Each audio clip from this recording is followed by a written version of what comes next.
ప్రాముఖ్యతను ఒకసారి గుర్తు చేసుకుందాం. వందే మాతరం కేవలం ఒక పాట మాత్రమే కాదు, ఇది మన స్వాతంత్ర సంగ్రామానికి ఒక చిహ్నం. 1940లలో మన తాతలు బామ్మలు ఈ పాటని పాడుతూ బ్రిటిష్ పాలనకు వ్యతిరేకంగా పోరాటం చేశారు.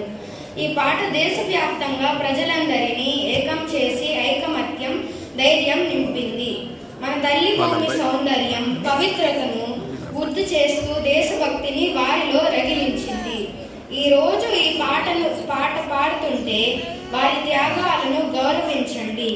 ఐకమత్యం మరియు దేశం పట్ల ప్రేమ యొక్క మహిమను గుర్తు చేసుకోండి. ఈ పాట భారతదేశం యొక్క చరిత్ర, సాహసగాథలు మరియు విజయాలను గౌరవించే దేశభక్తి గీతం. జై హింద్.